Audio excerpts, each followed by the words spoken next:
Okay. Hi, everybody. Recruiting Animal here for the Recruiting Animal Show on June 15th, 1/5/2022. I've got here my good friend Ivan, alias Iwan Gulenko, clang.so. Visit his site. He is an IT recruiter who built his own applicant tracking system. The tough cookies who regularly come to this show, they've all taken a look at it, and they're pretty positive. So it's worth checking out. Clang, KLANG.so. That's a good ad. I've given you a good ad. Just you can leave now, whatever you like. And foodindustryrecruiter.com. Ernie Moreno. Raise your hand, Ernie, just so we know you're not Ivan, okay? I'm not Ivan. Okay. Anybody got anything? I want to give my greetings to Michael G. Cox. He's a regular. His wife is very ill. He hasn't been able to come for a little while. We send you our best wishes. Okay. Anything anybody wants to talk about first? I got a lot of issues I have to get to. Why don't you go with that issues? I know there was one you posted on somebody not liking their job or missing their job because they didn't get a raise. Oh, yeah. Well, I'm not going to get to that till later. Here's a question that Kelly asked. She said, look, I keep seeing this statistic that 80% of people don't like their jobs. If that's true, how can recruiters call people up all the time and say, I've got a great job? Because we know, according to the popular surveys, most jobs stink, okay? What's the answer to that? Oh, it's just a mismatch for 80% of the people. Anybody got a take on that? Well, I think it depends on who You're making me dizzy. Can you straighten up your camera?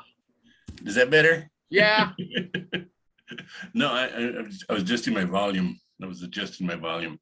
No, it really depends on what you want. I mean, I don't know if that many people are unhappy, but that's what they say. I see it all the time. Is Ivan, have you not seen that statistic? So many people hate their job. 75% are ready to move. Am I the only one? People just have other priorities like family, friends, and stuff. So like, kind of like, I think most people are like not really job is their favorite thing, right? They don't like their jobs. That's what it says. Ernie, come to the point, okay? Well, I think the society is set up so that you work for somebody. Yeah. It's not set up so that you're an entrepreneur and you're working for yourself and you set your own hours. Okay. And basically you become a grown-up. Did you hear my question? I didn't ask for your economic philosophy. Okay. But your answer is everybody's always going to hate their job. That's your answer essentially, right? Because they're Pretty working much, for somebody else, right? Yeah. Okay. Yeah. So then even with that, how can all these people like Rich Rosen, super rich, he calls people up and say, I got a great job I want to talk to you about. Okay. How can they say it's a great job if the proof is there, the allegedly objective proof that people hate their jobs? Is this a ridiculous question? No, it's not. It's I got a great job for you. How can you have a great job for me, recruiter, when I read every day that most jobs stink? Okay, that's the point. Well, I'm going to move on. Okay, there's this guy, Dalen, in my Facebook group, and he says he hasn't turned his camera on Zoom for 3 years. And so I'm wondering, two questions. Rich says he doesn't use Zoom calls with his candidates and clients unless they insist. He uses the phone. And this guy, Dalen, actually says sometimes, the candidates are on Zoom, but he doesn't turn on his camera. Does a recruiter have to be on camera on Zoom all the time? Ivan. Don't get too excited, okay? No ideas about that. Like, it's both is good. Are you on Zoom, Ivan? No, I try to do phone calls as well because it's just more spontaneous, and I enjoy spontaneous encounters. Okay. Ernie, do you insist on Zoom to see these guys? I never use Zoom unless the hiring manager wants to do it. Yeah, I agree. I'm 100% in agreement with that. Okay. What about this guy? again, Chris, I can't remember his last name. He says a consultative recruiter, and he didn't use that term, but that's my term, consultative, because that's a magic, term. Everybody loves to be consultative. Okay. It's like a trusted advisor. You're a consultant. You're not just a person who places people. You give all kinds of advice to the candidate and the client. Okay. Consultative. He says, I have had countless people say no initially to an offer, only to have a logical conversation that made them realize that walking away was a bad choice. We spend all day chasing people, and when we finally get someone deep into the process, we just run when they say no. I'm not telling you to bully people or push them, just to educate them about what this opportunity means for the career. And he's got an example. Can I give you that example? Sure. Yes. Okay. He said, a nurse told me that she's making $1 an hour more than the job I'm offering. So she's got no interest. Okay. I guess that's big money for a nurse. Okay. So I told her at least go out to the facility and meet the team. So she did. I don't know how he got her to do it, but she went out there and she loved it, but she still didn't want to take a hit in her salary. And the client, the new hospital, they couldn't increase the pay. They just couldn't. So he said he spoke to her at length about what she hates about where she is, right? So he didn't let her go. He said, look, what's wrong with your current job that you'd even consider something else? And he went over everything with her, and she still said no because of that money. So here's what he did. He called her back again a few days later and asked her how she felt about the situation then. Guess what? She accepted the offer at the new company after she thought about it. And 6 months later, she called him back to thank him. And 3 years later, she's still there. What do you think of that? Does anybody have an opinion? Ivan, I twisted his arm to show himself. Now I'm kind of sorry I did, because he looks very unhappy. I feel like I'm torturing you. Do you want to? You feel free to cut off your camera if you want. Okay. I don't want to harm anybody on the show. Okay. Very sensitive. Okay. Does anybody want to comment on what he just said? I think that's the exception. I think you don't have control over what people do. I mean, if you start changing it from an interview to a conversation, then you got a shot. If you can bring down, if all of the objections are something you can beat, then you got a shot at it. Okay, he says. No. He says. Let me finish though. But once they start saying, like, I'm not interested, it's a hard beat. Okay, if the candidate says, Ernie, no, first of all, the money's not as good as what I got now. Are you going to say, okay, Bill, or okay, Judy, I understand, like he says that's the wrong thing to do? Or are you going to say, wait a second, let's talk about where you are now. It can't be perfect there. What are the things you don't like? Are you going to do that like he did? Yeah, I mean, you do. That's a natural kick in. Like if they say the money's too low, then you start talking about a little bit about money. You start talking about a little bit about the job. Really? Okay, so you'll always say, look, let's put money to the side for a second. I want to know how happy you are there. On a scale of 1 to 10, how happy are you? Is that a fair question? Yeah, and why, you're talking to me as a recruiter, so there's a reason why you're talking to me. You called me, Ernie. I'm not rude. I'm calling you, but I'm telling you that people will hang up on me and tell me no, but you're talking to me. Mm-hmm. And when you're talking to me, there's something that must not be right with your current job. Okay, so let's just take it a little further, okay? She agreed, like he persuaded her, even though the money was wrong, to go out there, okay? Mm-hmm. And it was still a sticking point. And yet he called her back again. She didn't call him and say, I changed my mind. She only changed her mind after he called her back. Would you do that too? If somebody says no, you have this discussion, like you just said, they still say, Ernie, no. Are you going to call them back again a week later to see if they changed their mind?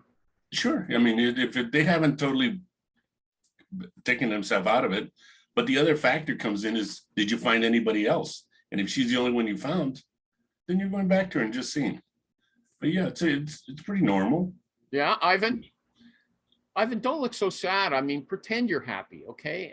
Maybe people always say Americans, and I'm not American, but they say people in North America, they have to pretend that they're smiling all the time. Whereas Europeans, they look sour. Okay, so if that's your natural way, that's okay. But just let me know, because it's out of sync with my normal expectations.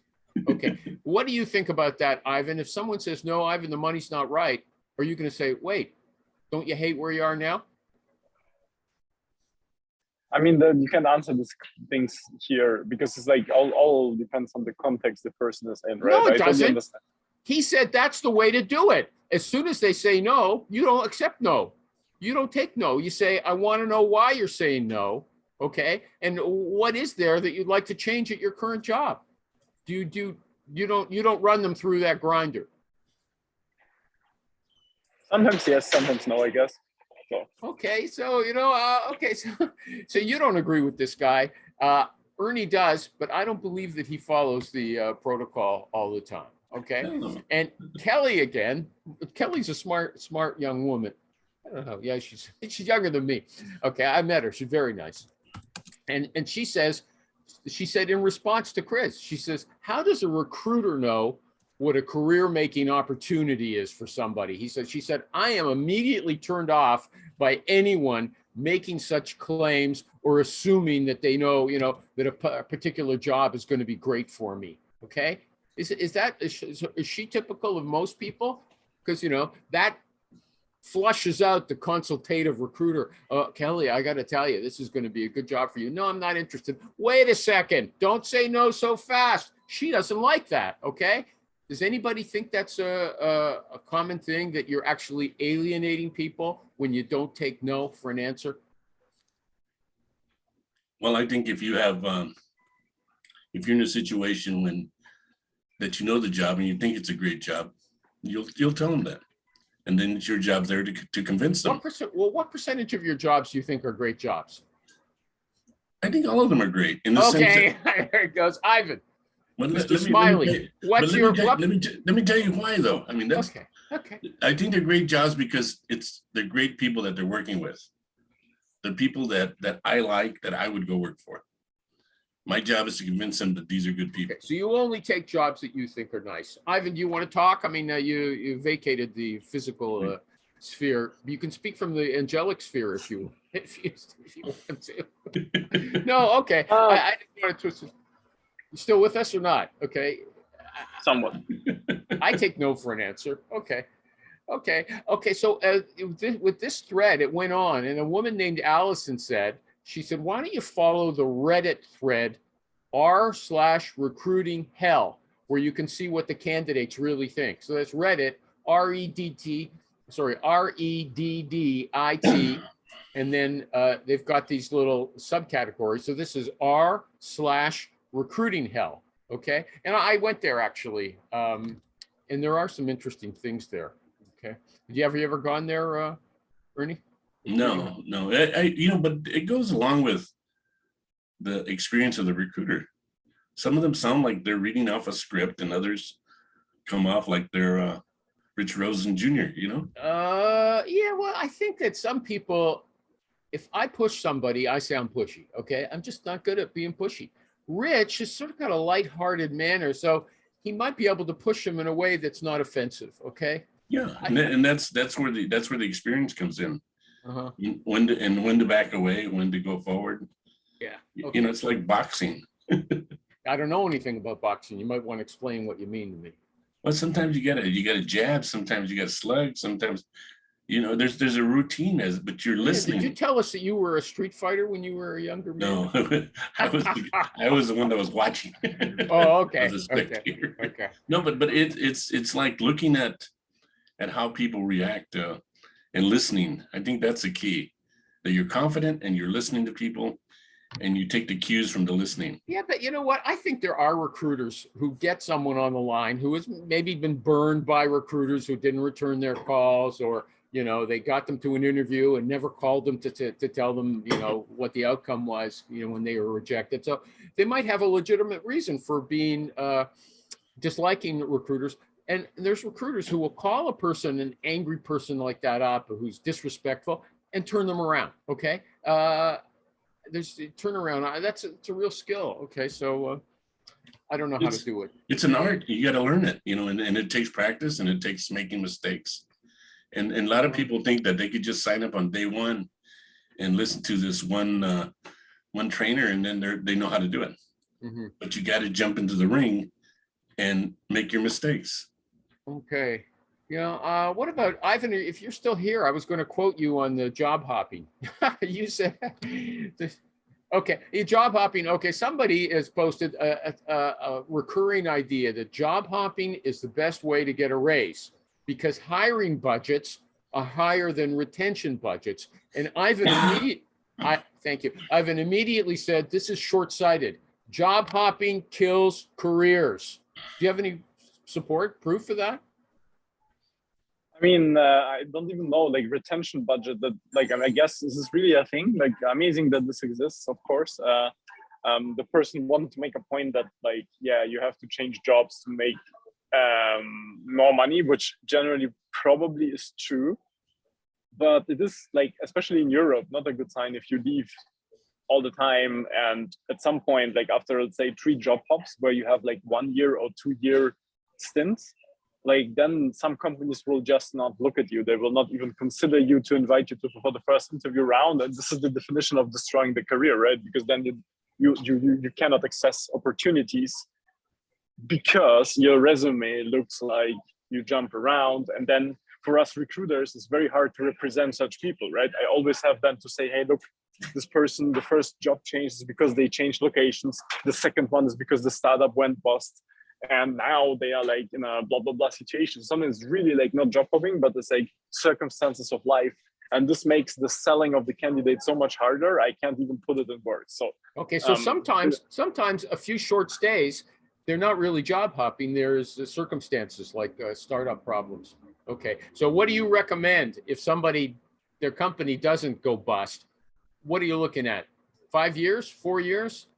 In Europe, yeah, definitely 5 years. Yeah. 3 to 5. Ernie?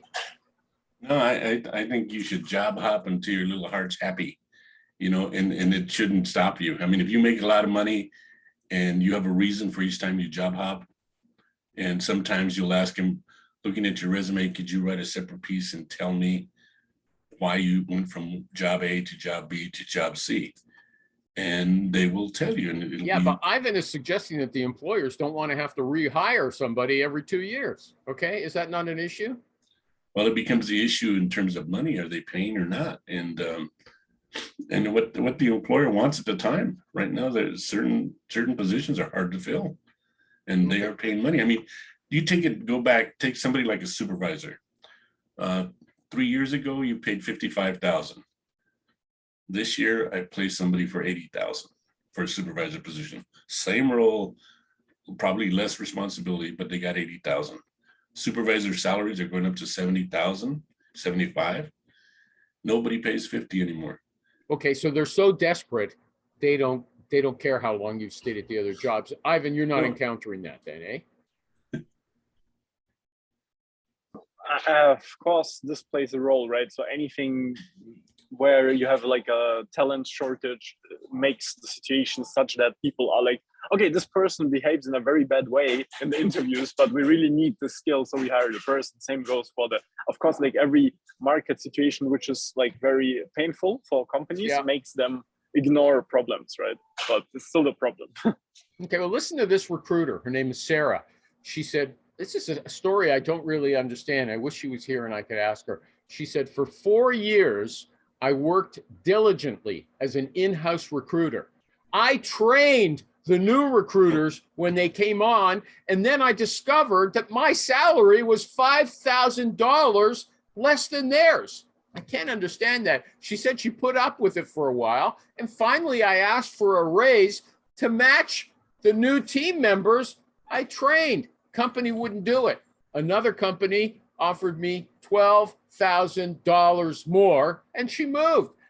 That's outrageous, but that's what they talk about. The retention budget is not the same as the hiring budget.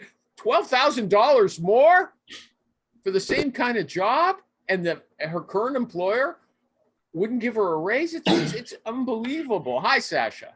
Do you have a URL now that you'd like to use to introduce yourself? Not yet. Not Okay. yet. Okay. And hello, everyone. I like that no shoulders look. I don't know if I'm allowed to say it anymore, you know, but Oh, thank you. yeah, it looks good. Okay. Okay. Thank you. Yeah, I was Well, gonna if you move to Serbia and you would be allowed to say it. Okay, yeah, you guys are behind us. You're not woke. Okay, so it's true. So too bad Rich isn't here. I was going to ask about people staying because of vested stock. Do you know anything about that, Ernie? I don't know much about it myself. People staying because They go to startups and they have stock that's vested. Yeah. You know, you don't collect for a few years. Yeah, you just wait till it vests and then you The leave. guy said, no, people don't wait. They still move on. The 75% of that stock just, you know, is gone by the wayside. Well, a lot of times in startups, it has no value. Huh? And a lot of times when they give you, say, equity, they have to sell the company. And you're looking at the company and saying, you know what, this company is not going anywhere and no one's going to buy it. So I'm out of here. Yeah. And you usually go and I find that people that are, when you're starting to ask for equity, you ask for equity in every company you go to. So, you know, that means give me a piece of the pie. I want a piece of the ownership. And they get it. But it's at a certain level. In your kind of job, supervisor in a food production? No. You're looking at VPs. When you start talking about equity, okay. You're talking about the investment. But when you're talking about vesting, you're talking about 401k. Moving on. I don't know enough to talk about it intelligently. Okay, here is the discussion of the week. There's always some things I'll put up on the Facebook page, and people get so heated up about it. I really didn't see it coming. Okay, here it is. Okay, this woman who wrote a book, her name is Leanne Edwards. She's founder of the talent matchmaking firm One in a Mill. Okay, she wrote a book called Culture Driven Recruiting.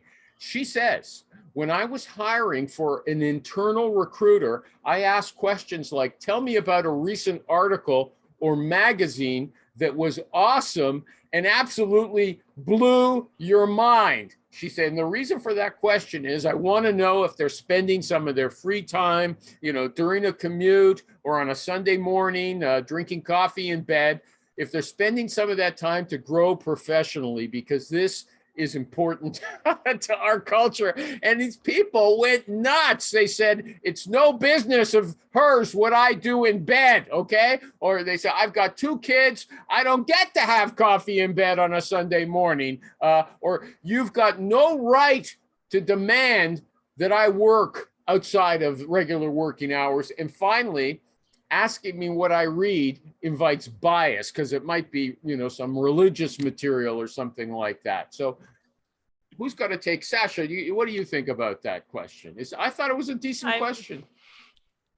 Yeah, I mean, I would agree as well, but like in my opinion, it shouldn't be relevant to hiring because it doesn't matter. Maybe a person reads something else while during their working hours. And I would agree in this case with most of people. Because, hold on a second. If someone was going to hire you, wouldn't you tell them, hey, I go to the Recruiting Animal Show every week and I sit at the feet of Super Rich and Ernie, the food industry recruiter who've been in the business for 30 years, and I learn from them. I improve myself, you know, and I don't. Well, I'm an exception. I would tell what I regularly read. Okay, however, I'm trying to go into someone else's shoes in this case scenario because, like you said, most of the people attacked the lady. They went nuts with the comments. So I mean, it depends on which position she's hiring for. Ernie's smiling.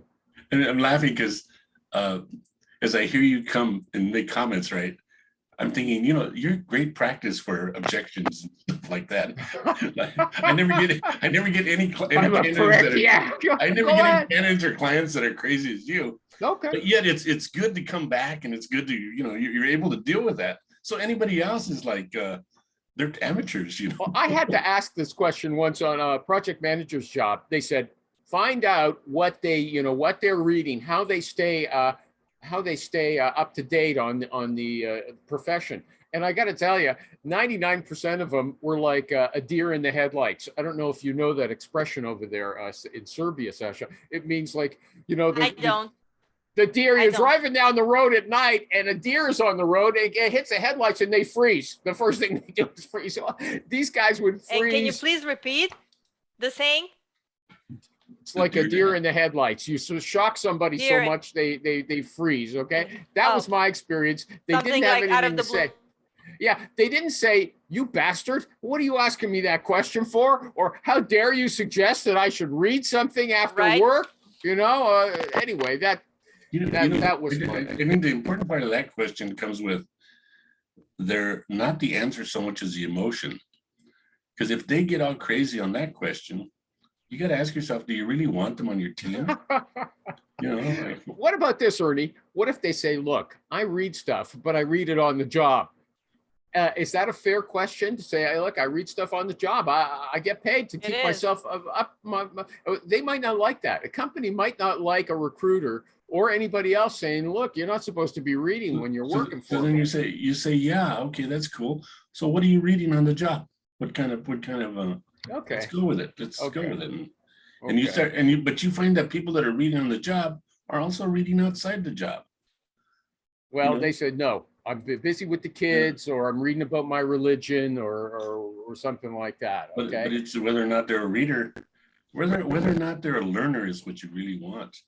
Are they constantly learning? Well, that's the question. That's essentially what she was trying to get at. But the question just So maybe she provoke needs to some come up kind of with a better derangement question. system. Well, maybe it's because they're Americans. Don't tread on me. Okay. Stay out of my private life and don't ask about my gun. Okay. Either. Yeah. Leave my gun alone. Oh, yeah, leave my gun alone. Yeah. Okay. So hold on. Here's a question. If I remember correctly, Sasha, I don't know if you had a problem with one of your clients before. This person called up a client. The client said, "Yeah, I'm interested. And this is the job order." And so he sent out the fee agreement. And before the fee agreement even was signed in return, he started sending out candidates.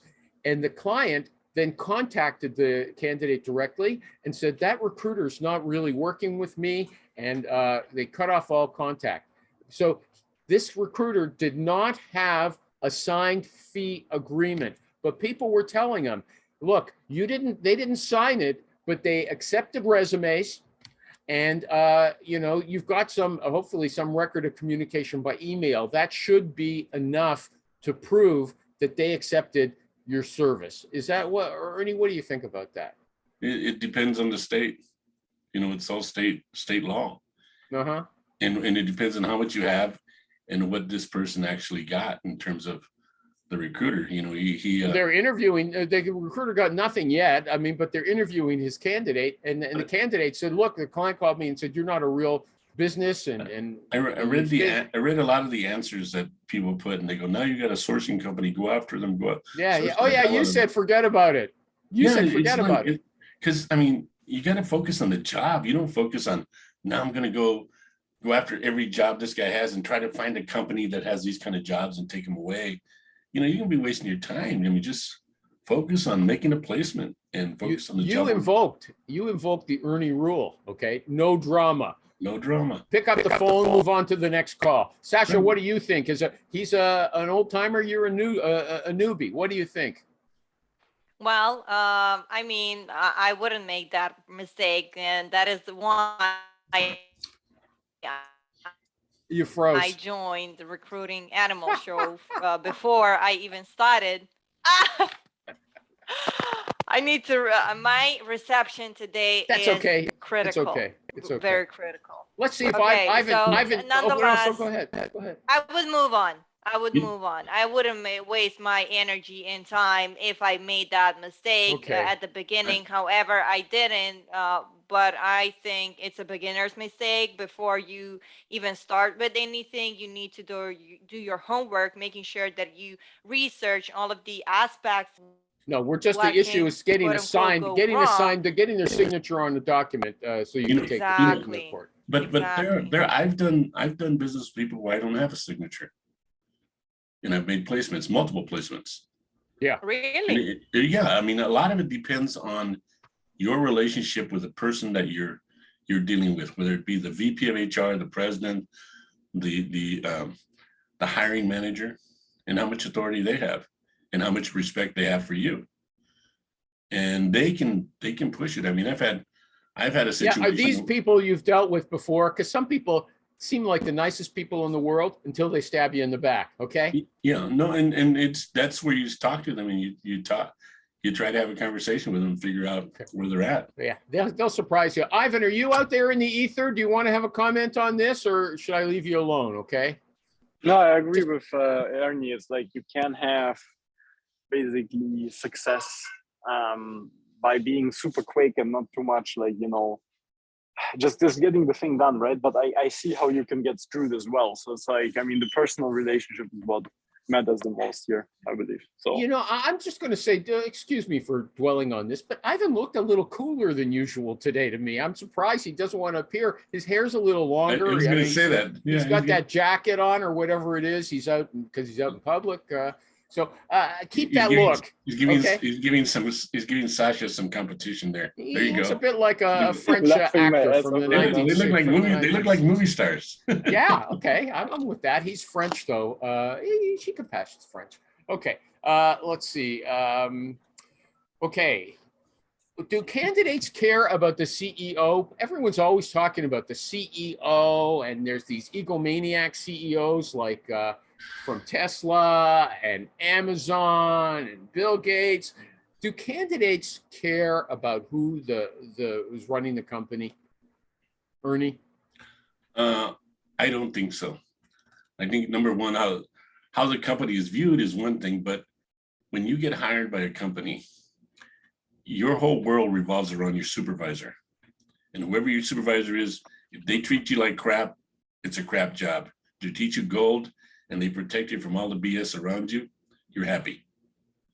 And I think it's the supervisor doesn't realize how much importance they have to someone's life. Yeah, but you know what? There's an issue there too. First of all, I've never sold anybody on the CEO, okay? But Right. there's a problem. I have had people take jobs. Not that I sold them on it. They took jobs. I went to the interview. I love the manager. I really want to work with this person. And that manager leaves a month after they join, okay? And it's you never know. A manager's not going to say, "Hey, I'm not going to be here very long," okay? But I think that's what people don't realize, that they're saying, well, I don't want to leave because I love my company. But everybody around you is looking to leaving too if the opportunity presents itself. Maybe, according to 80% was the number I quoted. Yeah, but I mean, if the opportunity present themselves, somebody that you're close to may decide to leave, and they're not going to discuss it with you. They're just going to make their own decision. Mm-hmm. The question becomes, how confident are you in your abilities to go somewhere else? Well, my point is though, you can't sell a job on the basis of, first of all, I think they have no interest in the, I could be wrong. Some people might like a CEO who drives a fancy car and gets in the newspaper for it. But my experience is it's not important. But you can't even sell them on the manager if the manager's known to be a fantastic person. But if you look at a CEO that's driving a fancy car, your first question is, are they sharing it with me? In terms of, are they treating us all good? Or the other part is not only the CEO, but the industry. I mean, like, would I work for the tobacco industry?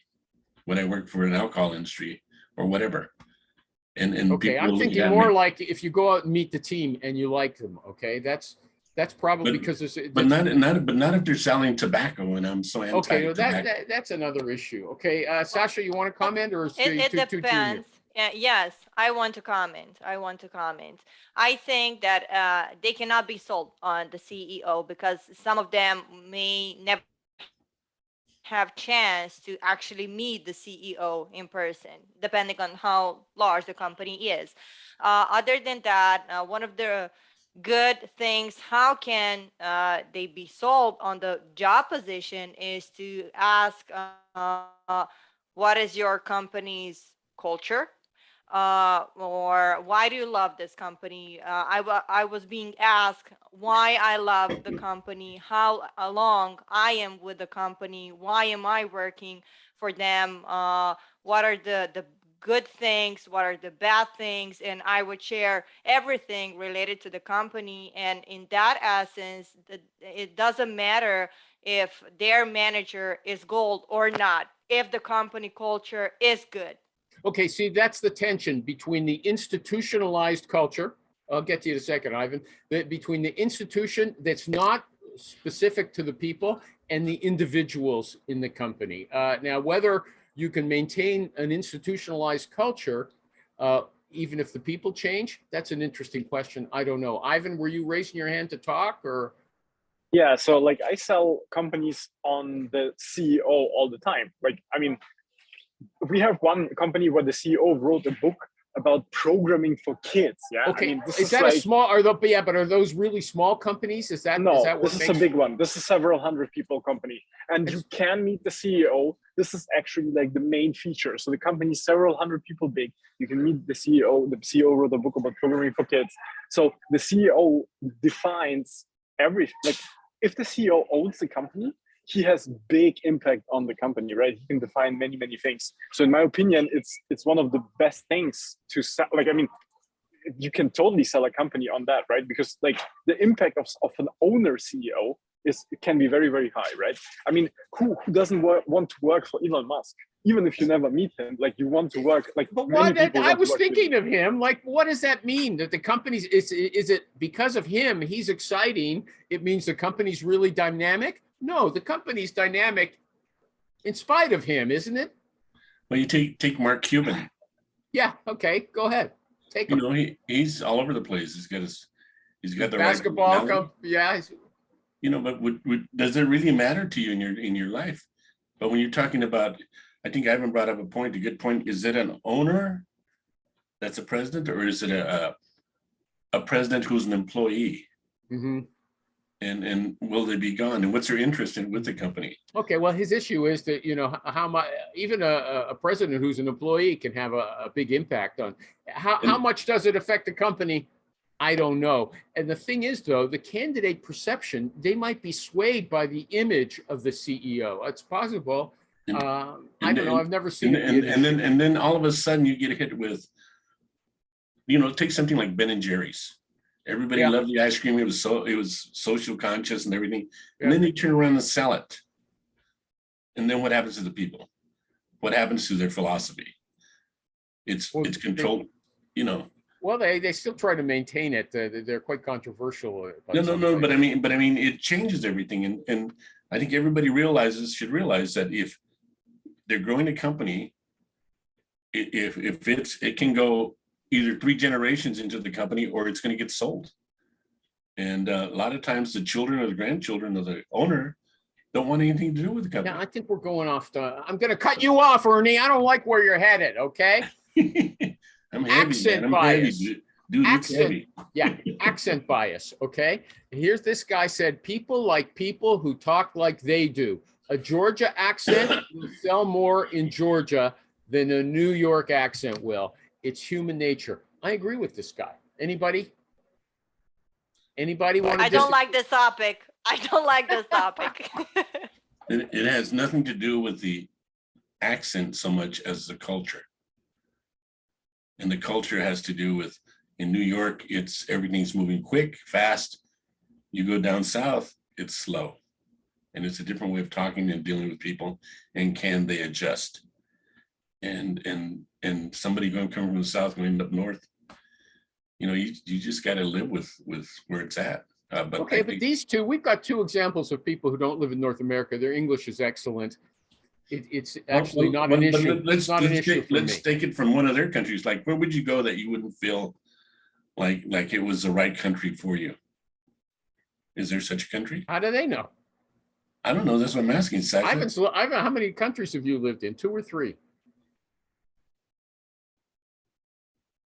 Yeah, okay. You got your microphone. There you go. In many countries. I spent a lot of time in many countries. Okay, well, is accent ever an issue? Yeah, sometimes I would say so. Like, in fact, you've told us that Swiss German is different than German German. Oh yeah, right? But that's not an accent. It's really like a different language, in my opinion. So. Yes. Oh, okay. That is correct. Okay. Okay, here's somebody, they had a discussion about hours. This woman said, she's an experienced recruiter. She said, I refuse to work past 4:30. People who actually want a job will always talk to you during the day. I got sick of missing out on life because I was waiting to make 7 p.m. Calls. I like that. Anybody agree? Boo. Why? Go ahead, Sasha. Well, in the end, it depends on what type of lifestyle she leads and what type of lifestyle she wants. If this is kind of an employee mindset, however, when you are a solo recruiter, I don't believe there are working What about the hours. question I she mean, said? She I said, would look, love if the that. candidate's really interested, they'll talk to you during the day. Is that true? Because these developers, the kind of guys that Ivan, well, maybe they're working, everybody's working remote now, or still so many people are. It's easier for them to talk during the day. But I understood that those software engineers all work in a big room. I agree. However, there is a red flag. Okay, so if they are working with actually making the time to speak with you until 4:30 p.m., that means that if they are currently employed, that they're interviewing while working, while working for someone else, and who I mean, I consider that a red flag. Yeah, And, I don't. I don't. Does anybody, Ernie, do you think that's bad if your candidate goes? I think that's where the skill of listening comes in. When they start talking and they want to talk to you, or they say, I can't talk to you right now. You got to imagine yourself, where are they at? Are they sitting in their own office, or do they have reports coming in? What do they got going on that they got to do? Can you stay in this business and talk to people in the daytime, or do you have to accommodate them at night? That's the question. I accommodate them. Because I want to talk to them. I mean, I work sometimes until 10 or 11 p.m. over here. So, I mean, I definitely accommodate. Yeah, because your candidates are on the other side of the world. Yeah, that's why. But it's okay. And I choose the United States market to work with. I could choose any other job position in Serbia or in Europe. Okay, well. And it really depends on, as you're talking to them, how much attention you want them to pay to you, and what you want to sell and what you want to talk about. Because if they're in a rush, you're not going to be at your best. So you want them to be calm, comfortable, and talking to you sincerely, because that's when you're going to get to the root of whether or not they're what you want for your position. And do you want to submit them? Mm-hmm. Okay. Anybody else got an issue? I haven't asked, but I'm open to anybody's issues. Anybody got something burning they want to talk about? No? Okay. What about this? I talked to customer care people. I can't remember what problem. My internet was going out, and I called Rogers Cable. The people are so nice. Okay, even if they don't solve the problem right away, I really appreciate it. But there's lots of sometimes, I have called when I'm furious. Okay, with some of these, and they tell me that they get a lot of calls from furious people. I was thinking somebody who's nice, even when they're being abused, would be a very good recruiter. Does anybody agree with me about that? I just think they're special. I agree. Yeah, you got to be able to take the hits, and it's really. But they do it all day long. I mean, they're not just nice once. It's all day long. People calling in and complaining, but what they understand is what their customer is and what sales is, and what they need to do. They understand their job, and their job isn't to get all upset. Yeah, okay. I don't know. Anybody else want to comment on that? People who are even-tempered and sweet and nice and accommodating, even when the people they cold call or whatever are not so nice to them. But I think you would use the word intelligent. Yeah, emotional. I don't call it intelligence. I call it like singular. They're saints. They know, but they know how to read the system. Like, they got you down packed. They know what you're going to come from, and they know the words to say that bring you down. Okay. Because you can come in like you're all pissed off, and then they'll just have a way of bringing you back down, calm down. You think they go home and kick the dog? Probably, or they don't want to talk to anybody. Okay, I've never placed one of those people, but I'm always blown away by them. I just think they're really special, and that's my other thing. Yeah, Okay. and I believe it's a skill. And I have an off topic related to that. I enrolled into NLP program, NLP practitioner program, and I'm gonna start with that in September. Okay. Is anyone I familiar know all with about it, what? but I've never done it. If you Yeah, look at, I look. You might watch me if I'm trying to think about something. I'll look over there, and yeah, you that's have to take off your sunglasses. Well, no, I actually look. I look like I try to remember something, and I look over there, and that's one of the things that they Yes, read exactly. people by. So then you'll want to be on Zoom. Then you'll want to be on Zoom because Yes. you've got your candidates and clients. You think you can read them better. What about this? Is the sole purpose of an initial outreach to get a reply of any kind? You just want them to get back to you. You know what? No, I wouldn't agree. No? Because But even would it if be? it's negative, you've you've got the basis for, or like everybody says, building a relationship. No answer is also an answer.